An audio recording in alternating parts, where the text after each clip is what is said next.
What I love the most about Saw Paing is that not only is he one of the most annoying and loudest characters in the show, he's also extremely respecting of other people. Now, Saw Paing's epithet is the Howling Spirit, which is very fitting since he's the lovable crackhead of the series. You see, every show has that one character that's extremely hyped up over fighting, especially when it's a stronger opponent. Think of Luck from Black Clover. That's pretty much Saw Paing, but with no powers. Anyways, in this video, I'd like to go through the history of Saw Paing, his background, his life, and everything, starting from the Annihilation tournament, going all the way into Kengan Omega. But if you're not fully caught up with the manga, then no worries. I'll leave a spoiler timestamp for you where you can skip it. What is going on, ladies and gentlemen? My name is Sync, and today we're going to talk about Saw Paing from Kengan Ashura. Now, as a bit of a disclaimer, I don't know anything when it comes to fighting, so bear with me, okay? I'm saying all this from the perspective of someone who's just a fan of the series and not so much of someone who's a fighter. If you're looking for information from like their fighting standpoints and everything like that, I'll drop a link to their fighting styles that goes more in depth than I ever could dream of, okay? With that being said, let's begin with his background.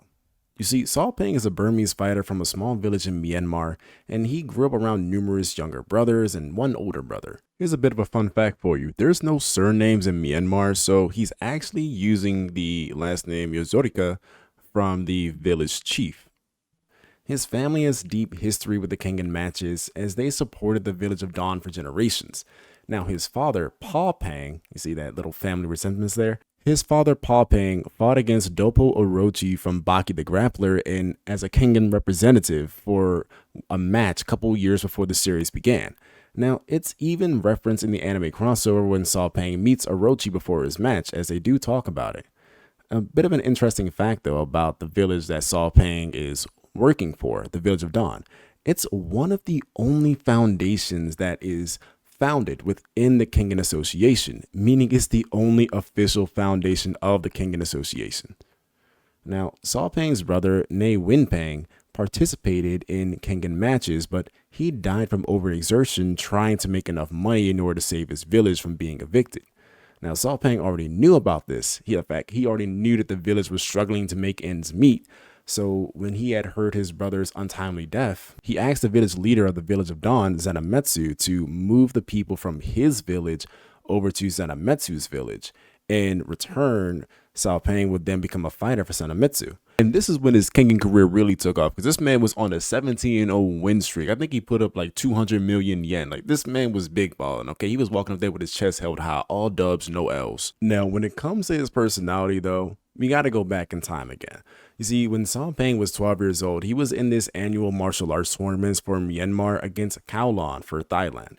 That's in Thailand. I always spell it wrong. Anyways, this was the first time that Kowloon ever won against someone because of the judges and not because he knocked him out. So the memory of Saw Paing just staring at him, smiling, even after he lost, haunts him to no end. So this was the start of their one-sided rivalry where Saw Paing consistently challenges Kowloon to a fight, but he always just humbly waits until Kowloon is ready. This unfortunately controls his entire character, especially during the Annihilation tournament, because if anything involving Kowloon were to happen, you can already assume that this man Saw Paing is there waiting, holding up a sign that says, "I love you, Kowloon, please fight me," or something like that. I can see him doing it. There's no real reason why Saw Paing has all this like energy inside of him, especially when you consider the fact that he's 30 years old. Like, this isn't a fighting thing. This is literally just who Saw Paing is. Even when he met Rama for the first time, this man is just hype incarnate. We see him focused when he's cooking out for Kowloon and just in some of the mini comics. And when they did karaoke, I was genuinely surprised when this man actually enjoyed singing them ballads. Like, this man was singing Hey Jude by the Beatles. That is a song I have not heard in years. That caught me by surprise when I read that. Anyways, let's go back to the fighting aspect of the show, where we're actually going to talk about Saw Paing's fighting style, Lethwei. Now, Saw Paing's fighting style is Lethwei, or rather Burmese bare knuckle boxing. Like I told you before, I don't know much about fighting, but I do know what the show told me, so that's what I'm going to review off of. Once again, if you want any more information about the Lethwei style, then I'm definitely going to leave a video in the description where you can click that and then get more information about it from someone who's a lot better at fighting than me. Anyways, but the only real defense that Saw Paing actually uses in this fighting style is his absurdly durable body. You see, since he was a kid, Saw Paing's bones were constantly fractured and broken during his training in order for his body to adapt and become stronger as it recovered. Now, this caused Saw Paing to have this like superhuman skeleton, essentially. Like any damage he take is going to get negated. His skull is similar to like a Shogun's helmet. This is only a move that Saw Paing can actually do. I mean, other fighters can do a headbutt, but it will never be on the same level as Saw Paing's. And Saw Paing even evolves this going forward. You can see in Kengan Omega during, well, I ain't gonna go into that fight. We'll get to that later. Now, what makes this move really interesting is that we don't know how many times Saw Paing can really do this move. Honestly, I'd argue he can keep going until he gets tired. And it's really weird because he only uses it twice and it's against Rei. Okay. And when he does use it though, it's very powerful. Don't get me wrong, but he uses it in the second match and he doesn't use it at all in the first match, which I think is very smart, okay? Because you don't want to give out too many aces. That also shows how difficult the fight against Karo really was. But let's go into the Annihilation tournament then, since I'm already getting ahead of myself. So before the Annihilation tournament, Hayami actually planned to take over the Village of Dawn and then put a power plant on top of it. But he did say he wasn't going to do it so long as Saw Paing was able to win against the entire right block, which is a very tall order, but to which Saw Paing said, you know what? Bet. During the Annihilation tournament, Saw Paing is extremely brash to a fault. He doesn't really guard or go on the defensive in his fights, and instead he just opts for trying to beat the living hell out of his opponents. But his true strength comes from his extremely durable body from his Lethwei training. It's so durable that it helped him take several hits from Karo and halving the damage from all of Rei's strikes during their match. Honestly, I don't even think it took any real damage that was sustainable. We'll get to that later. But during his fights, he has this bit of a protagonist vibe that makes you always want to root for him. He's taken place for these matches, not just for himself, but to protect his village, bro. If that's not something you get behind, like that's some real anime shit right there. This is exactly what I'm talking about, man. He's living off of just the power of his people and his crackhead energy. That sounds like some Luffy shit right there. Anyways, on to the fights, okay? So in his fight against Karo was the first time that we get to witness his tenacity and fighting style. He'd overwhelm the fisherman with a series of strong rushes, and Karo would land a few attacks on him, like, you know, that off-balance punch and maybe that bear hug, but pretty much all of it was negged out by Saw Paing's insane durability and just crackhead energy. Okay, this man had so much. I don't even know what they gave him, bro. They probably gave him like a cup of coffee or like maybe a David Goggins video or something. I don't know. You don't know me, son.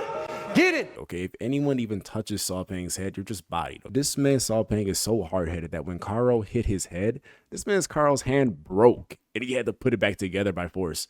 You see, like this man's durability just won him the entire match easy. It was no difficulty. He didn't even have to use the hammer of Burma. Now, Rei, on the other hand, okay, this was a difficult fight for him.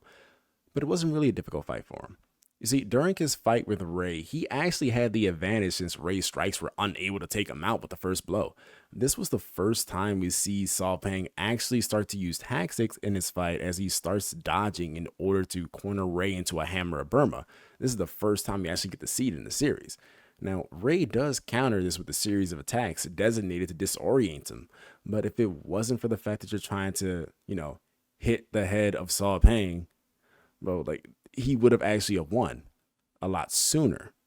You see, it's thanks to Saw's durable body that he gets close enough to try again for another hammer of Burma, but it gets blocked as Rei then proceeds to hit him in the head multiple times, causing him brain damage, and all these consecutive hits did start to get the Saw Paing, resulting in his loss.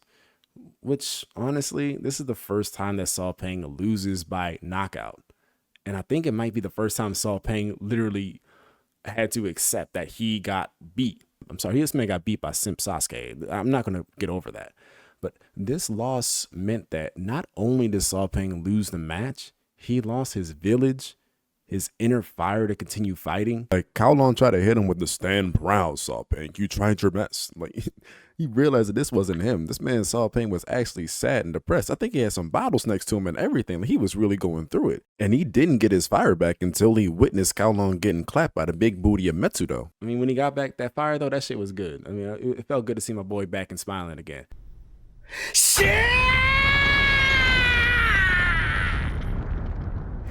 Yoshi. Arigatou yo, Kaoran. Ore wa mou mayowa ne. Kakugo wa kimatta ze! So, after this portion of the video, the anime is not fully caught up to where I'm about to talk about now. So, if you want to, I'm going to leave a timestamp right here. You can skip towards it, okay? Now, in the end of Ashura, he does take place in help and fight against the Guardians, but there's nothing really of note for Saw Paing after this point. So let's just go ahead and jump over to Omega. Now, with Kengan Omega, we do see Saw Paing take on a few fights, but we just hear about most of the fights that he takes on. Like, for example, he fights Mokichi again, who we learn is actually still alive. Now, we don't actually get to still see this fight, but it's a result of him losing to Mokichi, and Mokichi then losing to Lethwei, which is really weird considering what happens later on. You see, he also fights Sekibayashi not just once, but 3 times, where Seki wins the first 2 and Saw Paing winning the 3rd. Now, this is where we start going into the Berserker Bowl, okay? Now, in that Berserker Bowl, I ain't gonna lie, this man Nam Not was just fodder. I'm sorry, this man Nam Not was literally just Saw Paing's victim. He just pretty much got outplayed, then had his skull caved in by the Hammer of Burma, which I think is pretty fan service like, because we never really see him do a direct hit with the Hammer of Burma on anyone of name in the series. In fact, I really feel like he should have done that against the Falcon when he fought them afterwards. You see, although his fight with the Falcon was glossed over really quickly, it did serve the purpose of showing that Saw Paing has definitely improved compared to where he was before. Because I'm fairly certain that Saw Paing back during the Annihilation tournament would have lost if he was at the same power against the Falcon. Which pretty much just showed that Saw Paing didn't just beat Nam because, you know, Nam was fodder. This man was literally just built to be Saw Paing's victim. I will give the Falcon a benefit of a doubt though. Saw Paing is a terrible master for anyone that does like assassination tactics, or rather tactics where you have to whittle down the opponents. Ray really just got lucky in my opinion, and he should never have won that match, but that's just me personally. Anyways, now with Cosmo, bro, this right here, it was a fight, all right? Both Saw Paing and Cosmo showed some great improvements on their fighting prowess. Cosmo was out here working on his biggest weakness, striking, and Saw Paing learning to use the Hammer of Burma defensively by headbutting Cosmo's. Like, this man headbutted his hand, broke his hand, which is something that he should have been doing since the beginning of the series. This even got Shin's attention, bro. You know what? I'm just gonna put this to the side. Then Saw Paing flipping back up through sheer strength, throwing a headbutt down to the ground, using both of their weights combined, shocking Cosmo, then freaking closing him out with a leg kick. Bro, this is definitely one of my favorite fights in Omega. I'm sorry, this is definitely one of my favorite because I love this. I love my boy, yo. I love my boy Saw Paing. I'm sorry. He's like the most happiest person I get to watch. Like, I don't know, just like every single fight that he has is just so intense, and Cosmo's fights are always intense. I mean, sometimes his fights are just like, I don't know how, I feel really weird whenever I watch Cosmo fight. I feel like he really is trying to risk everything for every single match, which I get it. It's kind of cool, but at the same time, bro, calm down. Anyways, and let me just say for this last one, okay? Finally, his most recent fight against Lethwei was an absolute slugfest, okay? This fight was exactly what we expected a fight between these two to be like. Both of them just duking it out, fist by fist, blow by blow. Both of them have naturally aggressive fighting styles and a devastating ace up their sleeves. Lethwei with the razor's edge. You got my man Saw Paing coming down with the hammer. Now, this was beautifully choreographed, and although Saw Paing, you know, didn't win, I don't think anyone was upset. Both of them fought their hearts out, and we can all agree that Lethwei did need to win at some point. I just wish it wasn't at the expense of our boy. Now, I'm not going to conclude this without talking about another relationship that Saw Paing has with a very prominent character, the announcer, Sayaka. Now, okay, Saw Paing, be real with you, my man. Be real, my man. Be real. Do you really think that you can? Because I think that you can. They are already good friends, especially in Omega. So it's only a matter of time until we see it happen. In which case, I'm pretty sure that no one from her family would actually be, oh, nah, sorry, you can't do that with Saw Paing. So, no, I'm pretty sure they all be okay with it. And I bet you that'll count as a win that Cao Long can never beat you in. That'll be the ultimate one up over him. That's just what I think, okay? You can take that any kind of way you want to, but, you know, you all may think I'm crazy for this, but I genuinely think that Saw Paing got a chance. All right, that's just me. That's just me. I had to go off script for a bit, but let's get back to the conclusion. Overall, Saw Paing is a lovable, energetic character who you can't really root against no matter what. I mean, his reason for fighting is justified and his personality is very infectious. He respects literally everyone he fights before, during, and after each fight. I don't think there's a single person that could actually hate Saw Paing. I don't think there's any Saw Paing haters in the chat, except for Cao Long.